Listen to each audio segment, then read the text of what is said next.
Hello friends, आज के इस वीडियो में हम लोग एक नया चैप्टर स्टार्ट करने जा रहे हैं जिसका नाम है केमिकल बॉन्डिंग। केमिकल बॉन्डिंग कहते किसे हैं, सबसे पहले हम लोग वो समझेंगे। A chemical bonding is defined as the force of attraction between any two atoms in a molecules to form chemical compound. वो ऐसा फोर्स ऑफ अट्रैक्शन जो दो एटम के बीच लगकर उस एटम को होल्ड करके रखता है और उसके बाद मॉलिक्यूल्स का निर्माण करता है, उसे हम लोग केमिकल बॉन्डिंग कहते हैं।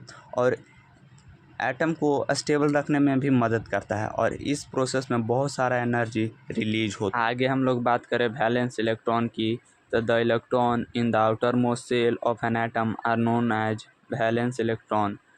फॉर एग्जांपल सोडियम, इसके लास्ट ऑर्बिट में एक इलेक्ट्रॉन होता है तो इसका वैलेंस इलेक्ट्रॉन भी एक होगा। अब हम लोग लुईस डॉट डायग्राम को जानेंगे, जिसे हम लोग इलेक्ट्रॉन डॉट स्ट्रक्चर के नाम से भी जानते हैं। इसे सबसे पहले American chemist Gilbert Newton Lewis ने एक्सप्लेन किया था। यह एक तरह का रिप्रेजेंटेशन है जो वैलेंस इलेक्ट्रॉन को शो करने का काम करता है। अब हम लोग बात करें ऑक्टेट रूल की, तो the octet rule indicates that atom are most stable when their valence shell are filled with 8 electrons. हम लोग ऑक्टेट रूल उसे कहते हैं जिसके लास्ट ऑर्बिट में 8 इलेक्ट्रॉन होकर उस एटम को स्टेबल करके रखता है।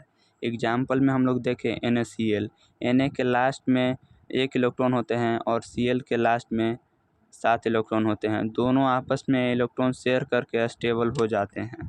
केमिकल बॉन्डिंग की बात हम लोग शुरू में ही कर चुके थे। अब हम लोग उसके टाइप को देखेंगे। इसके 2 टाइप होते हैं, first ionic bond and second. इसके एग्जाम्पल की बात करें हम लोग, तो क्लोरीन के लास्ट ऑर्बिट में 7 इलेक्ट्रॉन होते हैं। उसे अपना ऑक्टेट पूरा करने के लिए 1 इलेक्ट्रॉन चाहिए। अगर हम लोग दूसरा क्लोरीन एटम लें तो दोनों अपना 1 इलेक्ट्रॉन शेयर करके अपने एटम को फुलफिल कर लेता है। सेकेंड बात करें कोवैलेंट बॉन्ड की।